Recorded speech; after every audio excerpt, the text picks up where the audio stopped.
Bonjour, je m'appelle Caroline de Trogoff et je vais vous parler de la clause de non-concurrence. C'est une clause qui est insérée dans le contrat de travail du salarié et qui va lui interdire, à la rupture de son contrat de travail, d'exercer une activité concurrente à celle de son employeur. Pour qu'elle soit licite, la clause de non-concurrence doit être indispensable à la protection des intérêts légitimes de l'entreprise. Elle doit être aussi délimitée dans le temps et dans l'espace. L'entreprise doit impérativement être susceptible de subir un préjudice si le salarié exerce une activité concurrente à la sienne. C'est une condition indispensable pour éviter que les clauses de non-concurrence soient systématiquement insérées dans les contrats de travail. Si par exemple le salarié n'est pas en mesure de gêner son employeur parce qu'il a un emploi peu qualifié, alors il n'y a pas lieu d'insérer une clause de non-concurrence.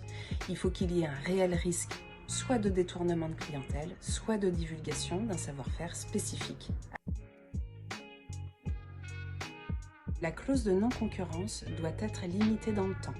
Elle est comprise entre une durée de certains mois jusqu'à 2 ans. Les juridictions ont admis qu'une durée de 2 ans était parfaitement valable. La clause de non-concurrence doit également être limitée géographiquement. Nous avons beaucoup d'interrogations de nos clients à ce sujet et généralement les clauses sont limitées au département dans lequel travaillait le salarié et au département limitrophe.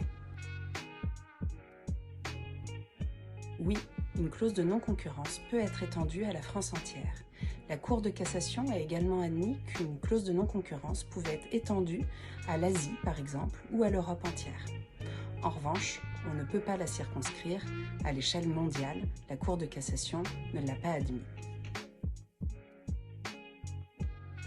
Le salarié va percevoir une compensation financière qui va être fixée selon certains critères, à savoir son ancienneté, son niveau de qualification et le périmètre géographique et temporel de la clause. Cette contrepartie financière est généralement fixée entre 20% et 30% de la moyenne brute des salaires du salarié. La Cour de cassation a par exemple estimé qu'une indemnisation à hauteur de 10% de la moyenne des salaires bruts était largement insuffisante. Le seul fait d'être embauché par une entreprise concurrente constitue une violation de la clause. L'employeur initial, donc celui qui est lié par la clause de non-concurrence, va être libéré du versement de l'indemnité. Mais attention, la charge de la preuve repose sur l'employeur. C'est à l'employeur de prouver que le salarié n'a pas respecté la clause de non-concurrence. Le salarié s'expose à différentes sanctions. La première, il peut être condamné à des dommages et intérêts pour le préjudice subi par son ancien employeur. Il peut également être condamné à une contrepartie financière dans le cadre d'une clause pénale à laquelle son manquement a donné lieu.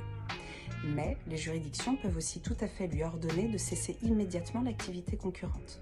Et enfin, l'ancien employeur peut se retourner contre le nouvel employeur en concurrence déloyale.